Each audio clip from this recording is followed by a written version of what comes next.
0. Chers frères et sœurs en Christ, un très joyeux bonsoir à tous et un très bon début de sabbat dans le cadre de cette semaine de la fête de Pensambaï. Que Dieu vous bénisse parce que vous avez pu répondre présent. Il a permis que vous répondiez présent à sa sainte convocation de ce soir pour écouter sa parole. Prions. Éternel, notre Dieu, notre Père Tout-Puissant, ton plan est merveilleux parce que tu veux que tous les hommes sur cette terre soient sauvés, hommes et femmes, tous les êtres humains que tu as créés, tu veux qu'ils soient sauvés et qu'ils parviennent à la connaissance de la vérité. Et tu travailles jour et nuit pour que cette volonté que tu as se réalise. Et nous savons que ta parole joue un rôle très important pour que ta volonté se réalise. Voilà pourquoi nous te disons merci de nous révéler les choses cachées dans ta parole pour que nos vies se transforment, pour que nous puissions mener une vie chrétienne épanouie, victorieuse, conquérante. Cet esprit prend donc contrôle et parle au peuple de Dieu qui t'écoute. Partout à travers le monde ce soir, que les cœurs soient ouverts pour que ta parole y pénètre, produise du fruit et transforme les vies. Merci parce que tu nous as donné l'autorité et nous utilisons cette autorité pour que, au nom de Jésus, nous lions tous les esprits qui ne sont pas de Dieu. Sommeil, perturbation, distraction, afin que seul le Saint-Esprit dirige tout, conduise tout, du début à la fin de notre rencontre. Au nom de Jésus, nous déclarons aussi que les réseaux vont permettre que ces messages atteignent toutes les destinations sans perturbation. Que tout soit donc fait, comme toujours, pour l'honneur et pour la gloire de notre Dieu. Et nous savons qu'il a répondu au-delà de ce que nous avons demandé, parce que nous l'avons fait. Au nom de Jésus-Christ, notre Sauveur, notre Seigneur et notre Roi des Rois qui vient bientôt, et le peuple de Dieu dit Amen. Vous connaîtrez la vérité et la vérité vous affranchira. Voilà le thème du message de ce soir. Un thème qui est central et qui constitue une clé pour tous ceux qui sont en Christ, pour tous ceux qui sont nés de nouveau. Chers frères et sœurs en Christ, un jour, Jésus a eu un long entretien avec une foule de Juifs. Ses disciples étaient également là. Et au cours de cet entretien, il leur fit cette importante déclaration. Vous connaissez la vérité et la vérité vous affranchira. La vérité vous affranchira signifie que la vérité vous rendra libre.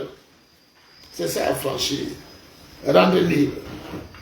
Mais ce jour-là, en lisant ce qui s'est passé, ce qui s'est dit, tous ces Juifs et tous ces disciples de Jésus n'avaient rien compris de ce qu'il voulait leur révéler et qui est fondamental, qui est très important pour la vie de la nouvelle création que nous sommes.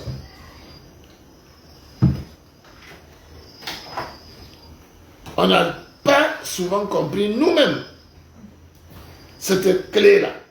Nous connaissons ce passage de Jean 8, 32 par cœur. Vous connaîtrez la vérité et la vérité vous affranchira. Mais ça ne nous dit pas grand-chose.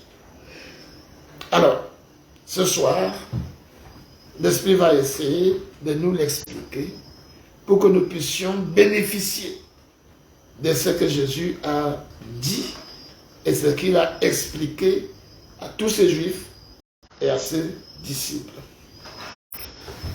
Cette déclaration est très importante. Et lorsque nous voyons la volonté parfaite de Dieu, ce que Dieu veut, tout ce qu'il fait, qu'est-ce qu'il veut? La réponse se trouve dans 1 Timothée 2. Et vous allez voir que la déclaration de Jésus est très importante. Qu'est-ce que Dieu veut? Chapitre 2 de 1 Timothée, versets 3 à 4. Cela est bon et agréable devant Dieu notre Sauveur, qui veut que tous les hommes soient sauvés et parviennent à la connaissance de la vérité. Deux faits. Dieu veut que tous les hommes, j'ai bien dit hommes, c'est un sens d'être humain, hommes et femmes, que tous soient sauvés. Ça, c'est sa première volonté. Qu'est-ce qu'il veut encore? Deuxièmement, que tous parviennent à la connaissance de la vérité. Et qu'est-ce que Jésus a dit? Vous connaîtrez la vérité, c'est-à-dire vous parviendrez à la connaissance de la vérité, et c'est cette vérité qui va vous libérer de tout, de vos soucis, de vos problèmes, de vos rancunes, de vos angoisses, de vos doutes, de vos inquiétudes. C'est la vérité qui va vous affranchir lorsque vous aurez la connaissance de cette vérité. Voilà l'importance de ce que Jésus a dit. Et pour bien comprendre, nous allons prendre le cas de Lazare. Nous voyons que Lazare, Jésus est allé et l'a ressuscité. Lazare était donc sauvé de la mort. Jésus l'a ressuscité. Mais ce n'était pas tout. Il n'a pas seulement été sauvé. Il fallait également qu'il soit libéré. Libéré de quoi? Là, nous prenons Jean chapitre 11. Jean chapitre 11, je prie que le Saint-Esprit nous permette de comprendre ce que Jésus a enseigné en nous disant que nous devons connaître la vérité et la vérité nous affranchira. Jean 11, versets 43 et 44. Ayant dit cela, il cria d'une voix forte, Lazare sort. Et le mort sortit. Et le mort sortit. Donc, la première phase est là. Lazare est déjà ressuscité, il est sauvé de la mort. Et maintenant, la suite. Les pieds et les mains liés de bandes et le visage enveloppé d'un linge. Jésus leur dit, déliez-le et laissez-le aller. Deuxième étape, il faut le libérer. Il faut le délier. Qu'est-ce qui s'est passé? Mais la parole de Jésus était que la maladie de Lazare n'était pas à la mort, mais pour la gloire de Dieu. Quand les gens ont vu Lazare avec ses sœurs mourir, ils ont oublié la parole de Jésus. Et ils l'ont considéré comme mort. Alors que Jésus a dit que la maladie là ne doit pas mener Lazare à la mort. Et ils l'ont lié avec les bandes comme la tradition le disait. Par incrédulité. S'ils avaient eu la foi en Jésus, je leur dit, allez dire au Seigneur ce qui se passe. Parce qu'il a dit que la mort là, ce n'est pas pour la mort. La mort là n'est pas définitive. Jésus a dit que la maladie, c'est pour la gloire. Maintenant qu'il est mort, allez dire à Jésus, nous on croit que ce n'est pas pour la mort. Mais ils n'ont pas cru. Quand Lazare est mort, ils l'ont lié de bandes. Ils ont fait tout ce qu'il fallait pour le lier. Et quand Jésus arrive, il donne d'abord la vie à Lazare, il le ressuscite. Et maintenant, il est toujours lié. Il est sauvé, mais il est lié. Et il dit, déliez-le et laissez-le partir. C'est les deux phases que Dieu annonce pour le salut. La nouvelle création est d'abord sauvée. Pourquoi? Parce qu'il a cru que Jésus-Christ est son sauveur et son Seigneur. Il a confessé de sa bouche. Il s'est fait baptiser. Et il a reçu le Saint-Esprit. Il est sauvé. Mais, au moment où il est sauvé, il est encore lié par les souvenirs du passé. Par tout ce qui s'est passé dans le passé et qui a eu un effet négatif dans son cœur. Lorsqu'il voit une chose qui le menace, il a peur. C'est-à-dire que ce que Satan avait mis en lui, dans son cœur, lorsqu'il était sous son esclavage, demeure dans son cœur. Quand quelque chose se produit, il a peur. Ça veut dire que c'est la vérité qui va venir donc te libérer de toutes tes peurs, de toutes tes inquiétudes, de tous tes doutes, tout ce que Satan a fait avant et qui te lie encore, tu en es libéré par la vérité, à condition de la connaître. Vous connaîtrez donc la vérité, et alors la vérité va vous libérer, va vous affranchir, va vous rendre libre pour mener une vie de liberté en Christ. Voilà l'importance de ce que Jésus a dit. Maintenant, il faut qu'on explique bien encore. Pour comprendre très bien cela, essayons de voir quelques passages de l'entretien que Jésus avait eu avec une foule de Juifs et ses disciples. Dans Jean chapitre 8, d'abord, écoutons ce qu'il a dit au verset 31 et 32. Et il dit aux Juifs qui avaient cru en lui, si vous demeurez dans ma parole, vous êtes vraiment mes disciples. Vous connaîtrez la vérité, et la vérité vous affranchira. Les deux sont liés. Jésus dit, il ne suffit pas de croire en moi. Vous avez cru en moi. Oui, vous l'avez confessé. Oui, c'est bien. Vous êtes donc sauvés. Mais, pour être vraiment mes disciples, pour mener la vie que j'attends de vous, il faut faire quoi? Demeurer dans ma parole. Lis encore le verset 31, parce que c'est comme ça qu'on va bien comprendre ce que Jésus a dit. Et il dit aux Juifs qui avaient cru en lui, si vous demeurez dans ma parole, vous êtes vraiment mes disciples. Voilà la première chose. Demeurer dans la parole de Jésus.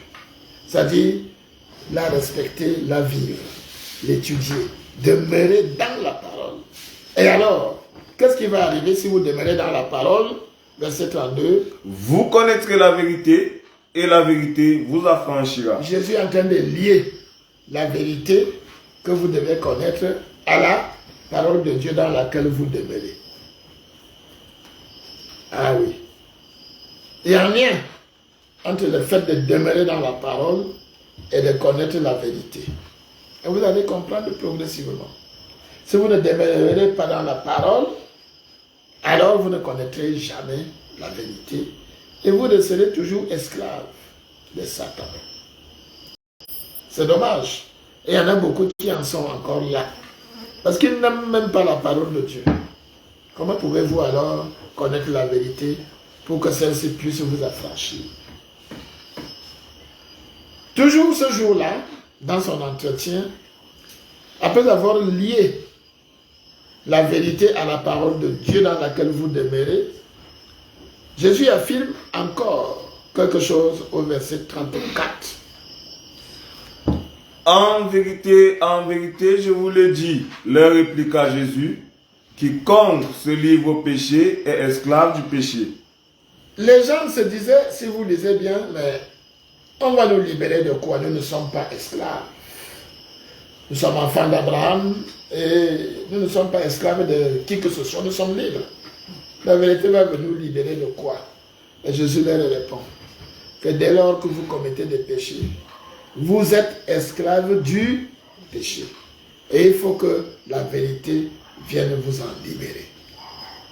Dans vos vies, vous avez des péchés que vous voulez abandonner. Mais vous êtes comme un esclave. Dès que votre cœur pense à ça, c'est terminé. Vous allez encore commettre et vivre le même péché. Aucun changement. Mais c'est parce que vous ne connaissez pas la vérité qui doit venir vous affranchir. Et Jésus dit que la vérité là, c'est moi aussi. Il s'identifie à la vérité. Lis le verset 36. Si donc le Fils vous affranchit, vous serez réellement libre. Donc, la vérité là, c'est Jésus. Vous savez que Jésus est la parole de Dieu. Nous le lisons dès Jean 1:1. Au commencement était la parole était avec Dieu et la parole était Dieu. Elle s'est faite chair. Là, il s'agit de Jésus. Et Jésus avait dit, je suis quoi?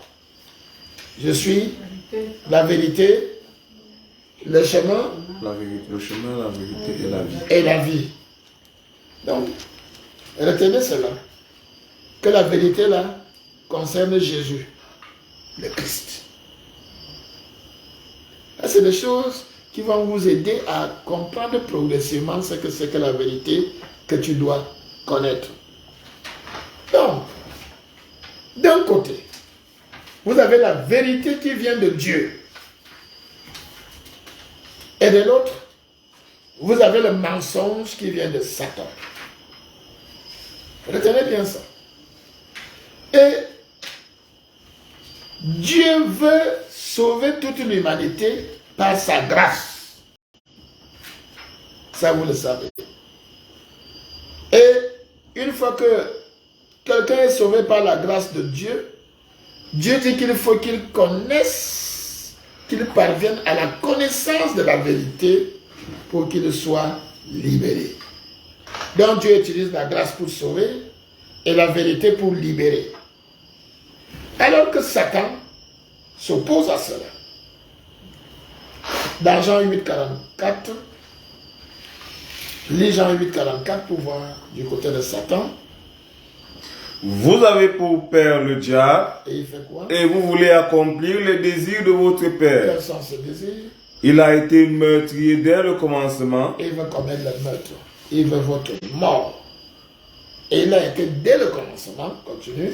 Et il ne se tient pas dans la vérité, parce qu'il n'y a pas de vérité en lui. Lorsqu'il profère le mensonge, il parle de son propre fond, car il est menteur et le père du mensonge. Alors, voyez donc l'opposition. Dieu va sauver. Il est en train de sauver. Il veut sauver toute l'humanité par sa grâce, par amour. Personne ne mérite. A contrario, Satan veut perdre toute l'humanité par le péché. C'est lui qui a amené le péché. Le salaire du péché, c'est la mort. Tandis que Dieu envoie la grâce pour le salut, Satan envoie le péché pour la mort. Il faut bien écouter. Qu'est-ce que tu prends? La grâce de Dieu ou le péché de Satan? Tandis que Dieu veut libérer ceux qu'il a sauvés par la vérité, Satan, lui, il veut maintenir les gens esclaves de la mort par le mensonge. Voyez-vous, la grâce et la vérité viennent de Dieu. La mort et le mensonge viennent de Satan. Oui. Tant que les mensonges de Satan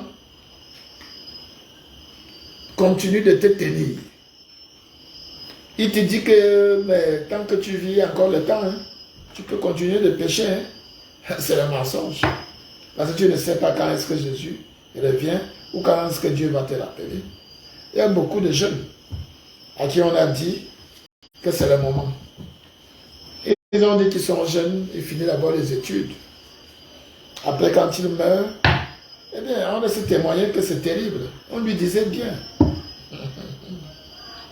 Donc, il faut faire attention aux mensonges du diable qui fait croire que la réussite vient d'ailleurs. La réussite ne vient que de Dieu. Et c'est Jésus qui a amené la grâce et la vérité. Jean 1, verset 17. C'est pour ça que Dieu a envoyé Jésus avec la grâce pour sauver et avec la vérité pour que les gens soient libérés. Jean 1, 17. Car la loi a été donnée par Moïse, la grâce et la vérité sont venues par Jésus-Christ. Vous avez compris? Je crois que ce soir, il faut maîtriser le plan de Dieu qui se réalise en toi. Parce qu'il y a, première étape, tu n'es pas né de nouveau, tu n'as rien à voir avec Dieu, tu ne bénéficies de rien. Et si tu meurs là, c'est la mort. Tu meurs esclave de Satan. Première étape. Deuxième étape, tu as cru. Tu as confessé, tu t'es fait baptiser par grâce. Ce n'est pas par un mérite. C'est une grâce de Dieu. Tu es sauvé. Ça, c'est la deuxième phase. Mais quand tu es sauvé, tu es toujours, d'une manière ou d'une autre, esclave du passé. Les doutes. On parle de malédiction générationnelle. En termes savants, qui veut dire que ce que tes parents avaient dit, te lie. Ils t'ont maudit, ils t'ont vendu, ça te lie. Tout ça est dans ta vie. Mais pour être libéré de tout ça, il faut la vérité. Je crois que c'est clair. Voilà les étapes. Et beaucoup se retrouvent. Il y a quelques-uns qui sont encore à hésiter. À hésiter. À hésiter. Mais ils se souviendront qu'on a beaucoup insisté sur la nouvelle naissance. Que c'est la décision la plus importante dans la vie d'un homme. Et une fois que tu es né de nouveau, tu es sauvé. Mais pour mener une vie joyeuse, sans les soucis. C'est pour ça que Jésus dit, venez à moi. Jésus dit, venez à moi, vous tous qui êtes fatigués et chargés, et je vous donnerai du repos. Savez la vérité qu'il te libère. C'est ça qu'il t'a dit. Où en es-tu? Beaucoup sont nés de nouveau, mais traînent encore avec les soucis, les inquiétudes et tout le reste. Non. Tu dois connaître la vérité, et alors la vérité va te libérer. On va progressivement. Et ce qu'il faut comprendre ce jour, pourquoi est-ce que les nés de nouveau ne sont pas libérés par la vérité? Que veut d'abord dire connaître la vérité? Connaître la vérité veut dire la comprendre et l'expérimenter. La vivre dans les faits. Ce que la vérité dit, tu vis cela. C'est ça connaître la vérité. Tu la comprends et tu vis ce que la vérité l'a dit. Quelles que soient les circonstances, tu dis non, c'est la vérité de Dieu qui prime. Et tu vis cette vérité. Bien. Ce qu'il faut retenir, c'est que quand tu es né de nouveau, tu es d'abord un enfant en Christ. Tu dois grandir. Et pour grandir, il te faut manger la parole de Dieu. C'est la parole de Dieu qui te fait grandir. Mais tant que tu es un enfant, tu ne peux pas expérimenter la vérité. Tu ne peux pas expérimenter ce que la parole de Dieu dit. Tu ne peux pas. Je ne sais même pas si tu peux la comprendre. Parce que tu es encore un enfant. Quand l'enfant naît, il ne comprend pas encore beaucoup de choses. Et tant qu'on est un enfant en Christ, on ne peut pas être libéré par la vérité parce qu'on ne la comprend pas et on ne peut pas l'expérimenter. Et c'est dans Hébreux chapitre 5 que l'apôtre Paul l'a expliqué, inspiré par le Saint-Esprit. Hébreux 5, lis du verset 12 au verset 14. Toi qui es toujours un enfant en Christ là, écoute ce qui est dit. Vous, en effet, qui depuis longtemps deviez être des maîtres, vous avez encore besoin qu'on vous enseigne les premiers rudiments des oracles de Dieu. Vous en êtes venus à avoir besoin de lait et non d'une nourriture solide. Depuis que tu es né de nouveau, ça fait des années et des années, tu es toujours comme un enfant qui a besoin du lait.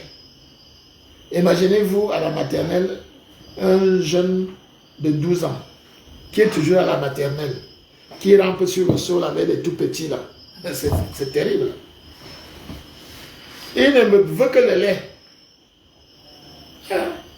Mais il va attraper le kwashiorkor et mourir. Parce que son corps a déjà besoin d'une nourriture solide.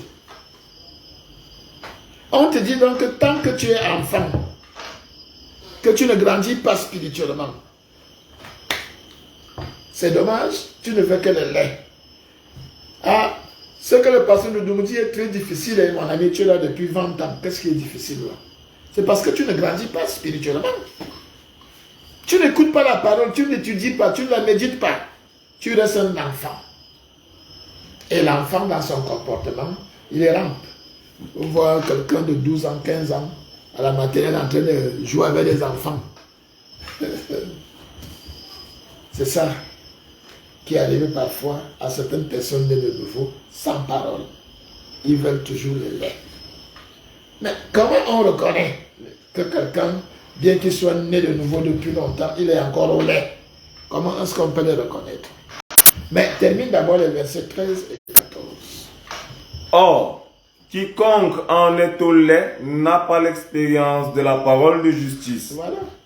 Tu ne peux pas expérimenter ce que la parole dit. Tu es encore au lait. Tu ne peux pas connaître la vérité qui se cache dans la parole. Continue.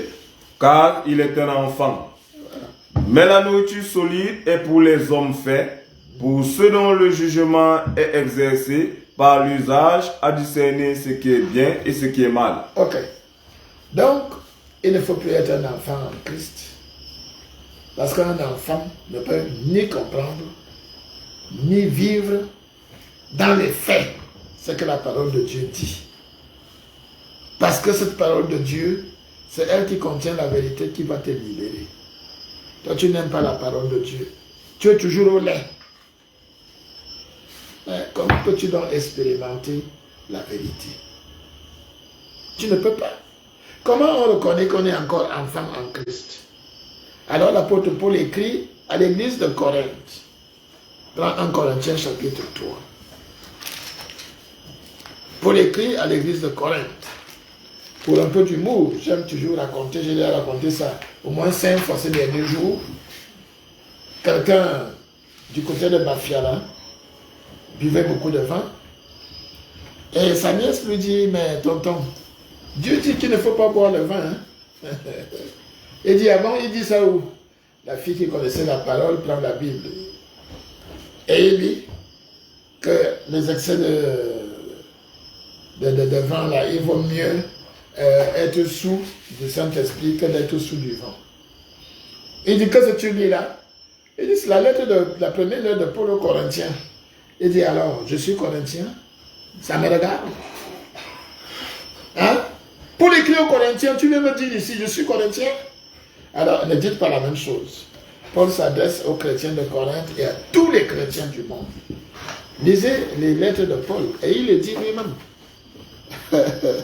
Le monsieur dit, allez, mets-moi le vent. Il vient me dire les choses que Paul a écrites aux gens de Corinthe. On t'a dit que mon village s'appelle Corinthe. Alors, lisons ce que Paul nous explique par rapport aux enfants en Christ. Dans 1 Corinthiens 3, versets 1 à 4. Pour moi, frère, ce n'est pas comme à des hommes spirituels que j'ai pu vous parler, mais comme à des hommes charnels, comme à des enfants en Christ. Alors, vous voyez, enfants en Christ, il les appelle les hommes charnels, c'est-à-dire ils sont encore conduits par la chair. Les convoitises de la chair les conduisent encore. Voilà les enfants en Christ. Continue. Je vous ai donné du lait, non de la nourriture solide, car vous ne pouviez pas la supporter. Ils sont encore au lait, on a vu ça tout à l'heure. Ils ne peuvent pas supporter la vraie nourriture solide qui fait grandir et qu'on peut expérimenter. Continue.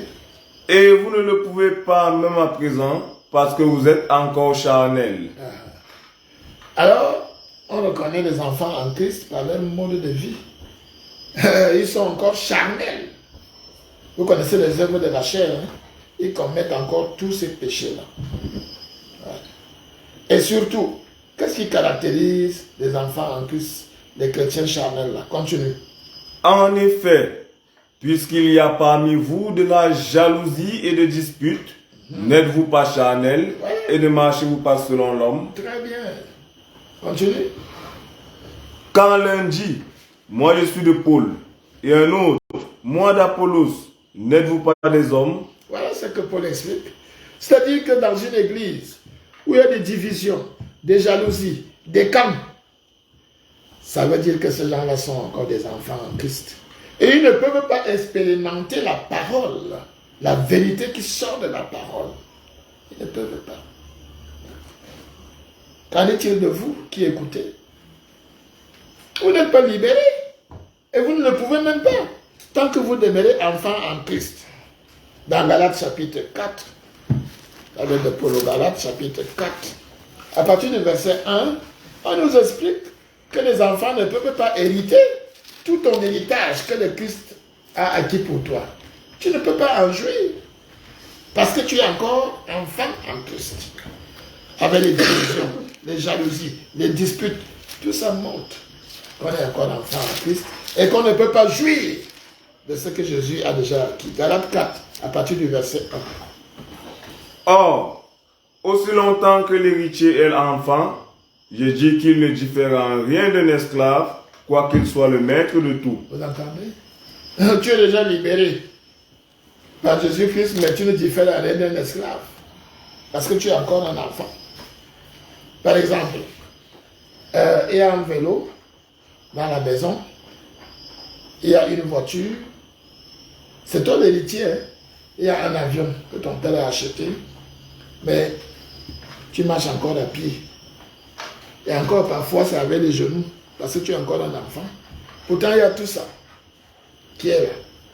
Ton avion, l'aéroport, mais on t'achète un jouet. Tu cours à pied là, voum, voum, voum, alors que ton avion est garé à l'aéroport. C'est ça le chrétien, enfant qui ne peut pas hériter. Il ne peut pas expérimenter tout ce que Dieu dit. Il ne peut pas jouir de son héritage. Alors, la question se pose. Comment passe-t-on de l'enfance jusqu'à l'âge mûr au fils? Comment cela arrive-t-il? Qu'est-ce qu'il faut faire?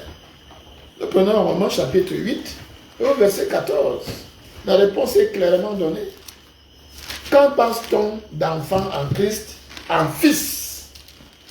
On n'est plus enfant, on devient fils héritier. Verset 14. Car tous ceux qui sont conduits par l'Esprit de Dieu sont fils de Dieu. Très bien, c'est la clé. Et il faut donc te laisser conduire par le Saint-Esprit pour devenir fils et jouir de ton héritage. Ce n'est pas un hasard, hein? C'est la parole de Dieu qui te le révèle. Sache que le Saint-Esprit de Dieu est en toi et soumets-toi à lui. Alors tu passes de l'enfance au statut de fils pour jouir de l'héritage. Pourquoi c'est important? Bien, c'est tout simplement important parce que nous allons le voir. C'est le Saint-Esprit qui te révèle la vérité qui se trouve dans la parole. Sans le Saint-Esprit, personne ne peut connaître la vérité. Tu lis la Bible comme un chien écoute la musique, alors que les vérités profondes sont cachées dans la parole. C'est le Saint-Esprit qui seul peut te révéler la vérité cachée dans la parole. Voilà pourquoi quand tu te laisses conduire par le Saint-Esprit, alors tu deviens fils et tu peux jouir de l'héritage, tu peux expérimenter et vivre ce que la parole de Dieu dit. Voilà ce qu'il te faut comprendre ce soir. Je vous ai dit que cette affirmation de Jésus est très importante. Et vous commencez à comprendre. Alors, quand Jésus était sur la terre, il a parlé de la vérité à Pilate, quand on l'avait arrêté. Regardez ce qu'il va dire dans Jean 18. Dans Jean 18, versets 37 à 38, nous allons commencer maintenant à voir ce que c'est que la vérité que le Saint-Esprit va te révéler. C'est quoi la vérité? Alors, Jean 18, versets 37 à 38. Pilate lui dit, tu es donc roi? Jésus répondit, tu le dis, je suis roi. Je suis né et je suis venu dans le monde pour rendre témoignage à la vérité. Ah, il parle de la vérité. Et il dit, je suis venu rendre témoignage à la vérité. On a vu que c'est lui qui a apporté la grâce et la vérité. Il dit, je suis venu rendre témoignage à la vérité. C'est-à-dire, ce que la parole de Dieu dit de moi, je suis venu confirmer, témoigner par ma vie la vérité. Maintenant, Pilate entend parler de la vérité. Et que Jésus dit qu'il est venu rendre témoin de la vérité. Qu'est-ce qu'il a dit la suite? Quiconque est de la vérité écoute ma voix. Pilate lui dit, qu'est-ce que la vérité? Qu'est-ce que la vérité? Écoutez comment Jésus va lui répondre. Alors Pilate, après avoir posé la question, écoute Jésus. Lis pour voir si c'est ça. Quand il a dit, qu'est-ce que la vérité? Qu'est-ce qui se passe? Après avoir dit cela, il sortit de nouveau pour aller vers les Juifs et il leur dit, je ne trouve aucun crime en lui. Il n'a même pas voulu écouter la réponse. Il dit, qu'est-ce que la vérité? C'était une façon de dire, la vérité c'est quoi? Qu'est-ce que la vérité? Et il sort. Donc, il n'a jamais su ce que c'est que la vérité. Monsieur Pilate. Il y a beaucoup comme ça, qui entendent parler de la vérité qui libère, mais ils ne cherchent même pas à comprendre ce que c'est que la vérité. Mais Jésus nous a expliqué ce que c'est que la vérité. Et on l'a déjà dit dès le début, là tout à l'heure, dans Jean 17, 17. Qu'est-ce que Jésus dit par rapport à la vérité? Sanctifie-les par ta vérité. La vérité, c'est quoi? Ta parole est la vérité. C'est la parole de Dieu qui est la vérité. Jésus l'a expliqué. Et tu dois le comprendre. C'est pour ça que tout à l'heure, on vous a expliqué que sans la parole de Dieu, il n'y a pas de vérité. Parce que la vérité se cache dans la parole de Dieu. C'est là que se trouve la vérité. Et on a encore vu que qui prend cette vérité de la parole pour te révéler? Le Saint-Esprit. C'est ça qu'on a vu. Et Jésus l'a expliqué dans Jean 16, au verset 13. Jean 16, verset 13. Qu'est-ce que Jésus a expliqué? Cette nuit-là, juste avant qu'on arrête, après la Sainte Seine, après la Pâque, il a parlé à ses disciples. Il leur a dit des choses profondes. Et il va leur parler du Saint-Esprit et de la vérité. Qu'est-ce qu'il a dit? Quand le Consolateur sera venu, l'Esprit de vérité. L'Esprit de vérité. Le Saint-Esprit, Jésus l'appelle le Consolateur. Il l'appelle quoi? L'Esprit de vérité. Parce que c'est lui qui apporte la vérité qui va t'affranchir. Donc, l'Esprit de vérité. Continue. Il vous conduira dans toute la vérité, car il ne parlera pas de lui-même, mais il dira tout ce qu'il aura entendu et il vous annoncera les choses à venir. Voilà le Saint-Esprit qui connaît la vérité, qui était là quand Dieu avait fait les plans de ta vie. Il a suivi ce que Dieu avait dit. Et il connaît ça. Et il vient te révéler ça.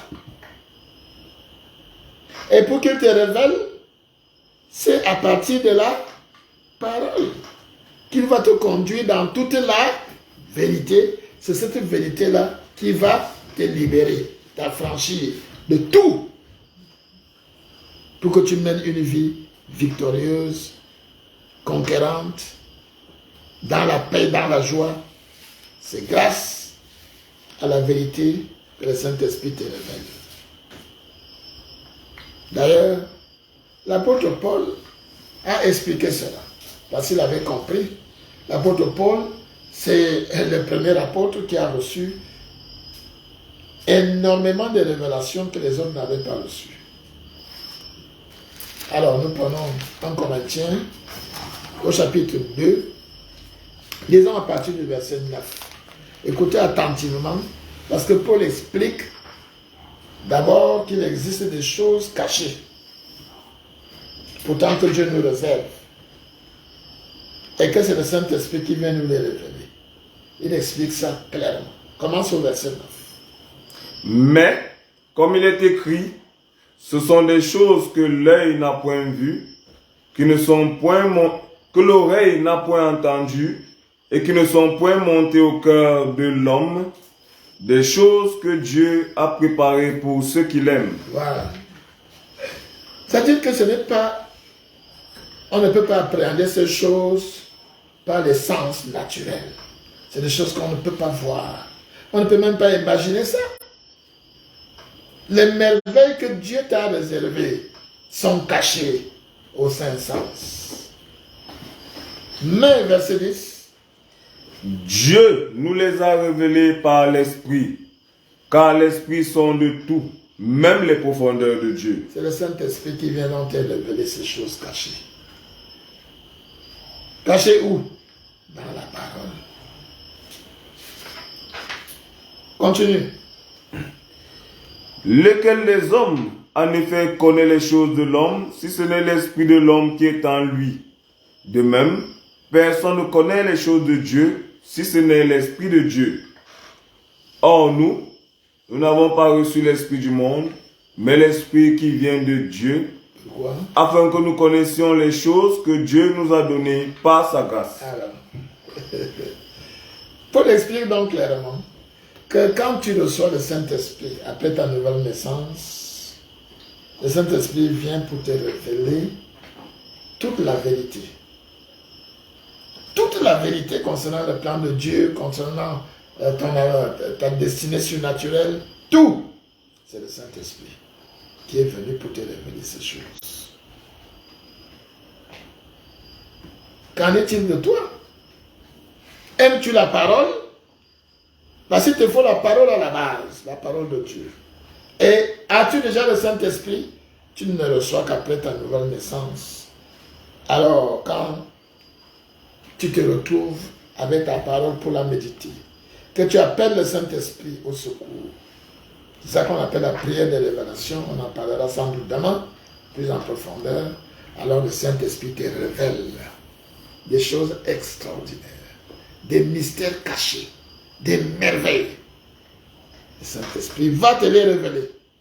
Et c'est cette vérité-là, quand tu l'as comprise, que tu vas expérimenter. Ce que la parole de Dieu dit devient réalité dans ta vie. Parce que le Saint-Esprit t'a révélé la vérité. C'est ça. Et parlant de la révélation, dans le psaume 119, pour montrer que ça vient de la parole, Jésus a déjà dit ta parole est la vérité.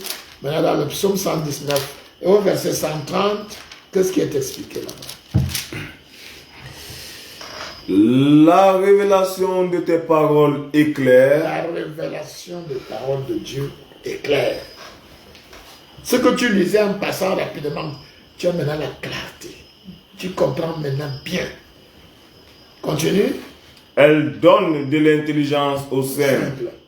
Les hommes simples connaissent les choses merveilleuses que les savants du monde ignorent. Toi qui es simple, qui as été pris au village, qui n'a pas de grands diplômes, toi tu comprends les choses cachées de Dieu. Le Saint-Esprit donne l'intelligence aux simples. Et ils sont éclairés. Et ils expérimentent la parole de Dieu.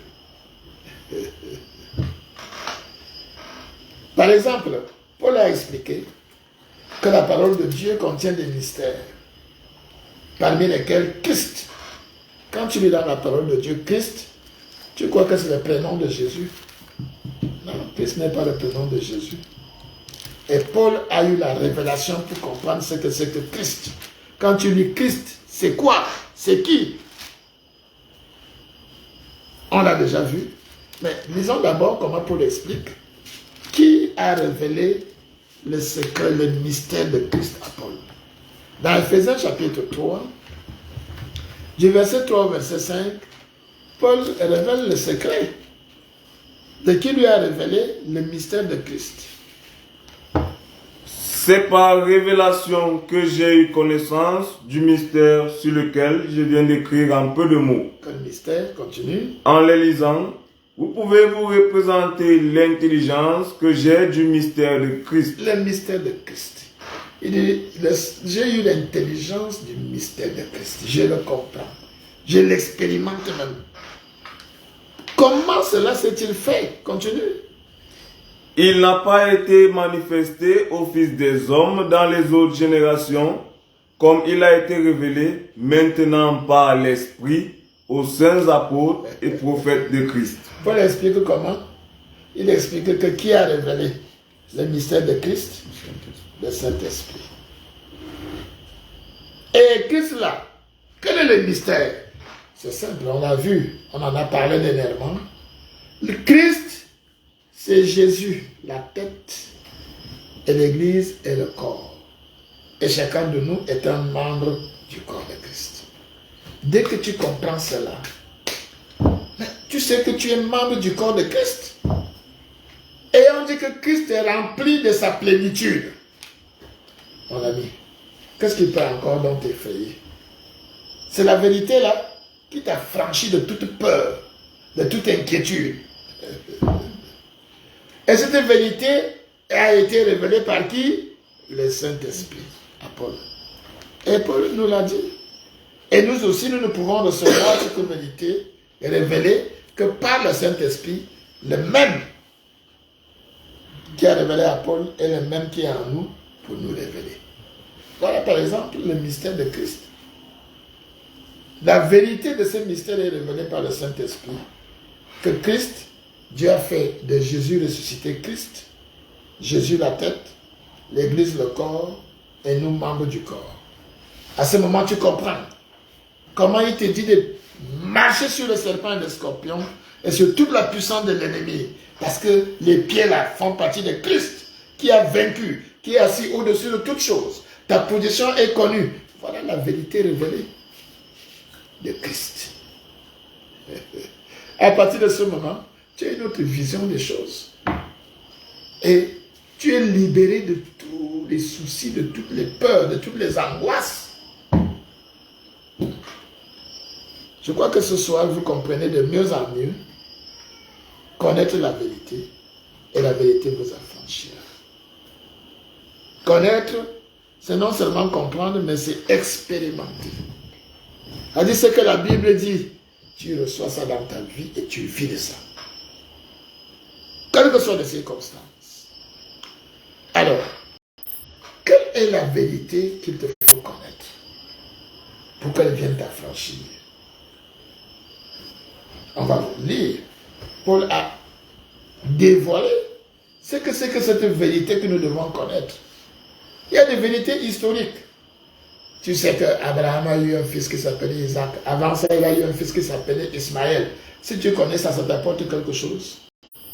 Non. Mais il y a une vérité qui vient t'affranchir. Ce n'est pas la vérité historique. Tu n'as qu'à réciter toute la Bible. Mais la vérité, c'est le secret caché qui concerne quoi? Galates 2, verset 5, te définit la vérité qui va venir te libérer. C'est quelle vérité? Galates chapitre 2, verset 5. Nous ne leur cédons pas un instant et nous résistons à leurs exigences afin que la vérité de l'évangile fût maintenue parmi vous. La vérité de l'évangile, c'est ça qui libère. La vérité de l'évangile. Paul dit qu'on a voulu les forcer à croire autre chose. Ils ont dit non. Il faut que la vérité de l'évangile prime. Vous pouvez lire la même chose au verset 14, qui nous précise de quelle vérité il s'agit. Voyant qu'il ne marchait pas droit selon la vérité de l'évangile. Encore une fois, on parle de la vérité de l'évangile. C'est celle-là qui vient t'affranchir. Qu'est-ce que c'est que la vérité de l'évangile? Quelle est cette vérité qui vient de l'évangile? L'apôtre Paul a expliqué. C'est cette vérité-là qui nous affranchit et que nous devons connaître. Dans 1 Corinthiens chapitre 15, du verset 1 au verset 5, suivez attentivement ce que c'est que la vérité de l'évangile qui nous affranchit une fois qu'on la connaît, qu'on la comprend et qu'on l'expérimente. 1 Corinthiens 15, verset 1 à 5. Je vous rappelle, frères, l'évangile que je vous ai annoncé, que vous avez reçu, dans lequel vous avez persévéré et par lequel vous êtes sauvés, si vous le retenez tel que je vous l'ai annoncé. Alors, quelle est cette vérité-là? Quel est cet évangile? Continue. Autrement, vous aurez cru en vain. Je vous ai enseigné avant tout, comme je l'avais aussi reçu, que Christ est mort pour nos péchés. C'est l'évangile là. Hein? La vérité de l'évangile, c'est cette vérité qui porte sur la mort de Jésus-Christ pour nos péchés. Continue. Selon les Écritures, qu'il a été enseveli et qu'il est ressuscité le troisième jour, selon les Écritures, et qu'il est apparu à Céphas, puis aux 12. Voilà. Voilà. Il te faut connaître la vérité sur la mort, l'ensevelissement et la résurrection de Jésus-Christ. C'est toute la vérité relative à cette œuvre achevée de Jésus-Christ. Oui, c'est cette vérité qui vient t'affranchir de tout. Évidemment, vous avez appris qu'au moment de sa mort sur la croix, c'était la victoire sur Satan qui a été désarmé, qui a été dépouillé, promené en spectacle et qui est vaincu. Cette vérité-là t'a franchi de toute peur. Tu n'as plus peur de Satan, c'est un vaincu. Maintenant, tu peux vivre ça. Quand il veut te menacer, tu lui rappelles, tu lui résistes avec force. C'est ça. Toutes les vérités qu'on vous a enseignées ces derniers temps, sur la puissance de la croix, sur la puissance de la résurrection, sur la puissance du sang de Jésus. C'est ça la vérité de l'évangile qui vient pour te libérer.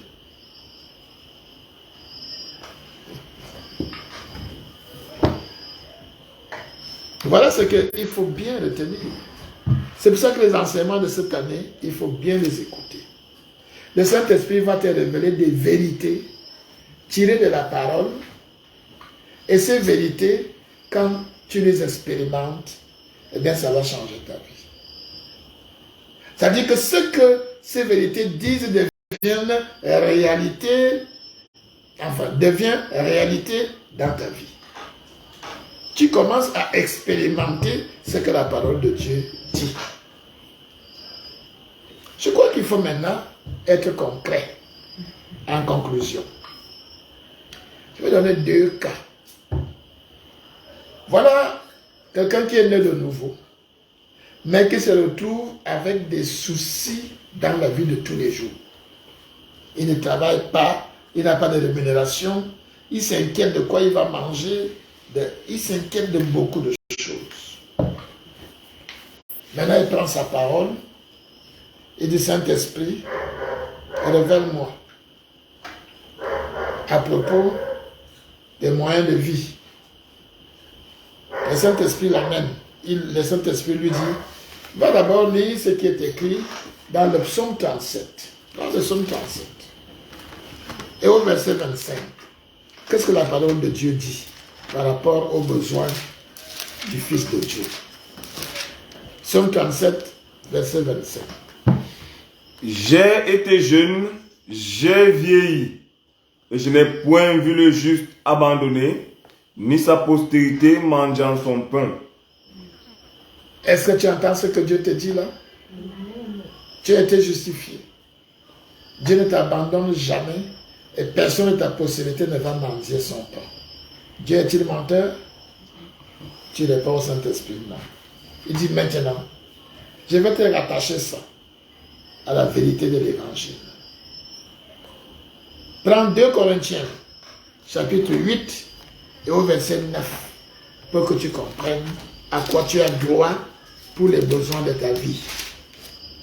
2 Corinthiens, chapitre 8, au verset 9, qu'est-ce qui est révélé? Car vous connaissez la grâce de notre Seigneur Jésus-Christ. Vous voyez la grâce qui sauve, oui. Qui pour vous s'est fait pauvre, de riche qu'il était. Pourquoi? Afin que par sa pauvreté, vous fussiez enrichis. Voilà la clé. Dans la vérité de l'évangile, il te dit que sur la croix, Jésus s'est fait pauvre. Il était nu, il avait faim, il avait soif. Il était seul. Il a pris cette pauvreté-là pour que toi, tu sois enrichi. Tu dis, Seigneur. Par ailleurs, tu te rappelles que Jésus a dit de demander ton pain quotidien. Oui. Il Il t'a dit de chercher premièrement le royaume et la justice de Dieu. Et tout ce que tu veux te sera donné. Oui. Alors, lève-toi et parle à ton Dieu. Jésus s'est fait pauvre sur la croix, je ne dois plus être pauvre. C'est pour moi qu'il s'est fait pauvre, afin que je sois enrichi. Et tu as promis que tu vas me donner mon pain quotidien. Tu as promis que personne de ma famille ne va manger son pain. Alors, envoie-moi mon pain quotidien. Au nom de Jésus. Amen. C'est terminé. Tu vas maintenant expérimenter. Chaque fois que tu as une circonstance qui te fait peur, qui t'inquiète, ou tu as des doutes, réfère-toi au Saint-Esprit avec la parole et il va te montrer ce que Dieu a dit. Et tu dis à Satan qui amène la circonstance que c'est Dieu qui dit la vérité. Toi, tu es l'homme du mensonge. Tu mens. C'est Dieu qui dit la vérité. Et tu parles de ce que Dieu a dit. Il dit, et rappelle, réveille ma mémoire. C'est ce que Dieu dit. Et quand tu le fais, c'est suivi des faits. Car tout ce que tu demandes, crois que tu l'as déjà reçu, et tu le verras s'accomplir. Ça, c'est Marc 11, 24. Il faut lire Marc 11, 24. Marc 11, 24. Parce qu'il faut rester pratique. Vous voyez que sans la parole, il n'y aura rien. Sans la communion avec le Saint-Esprit, il n'y aura rien. Alors, Marc 11, 24.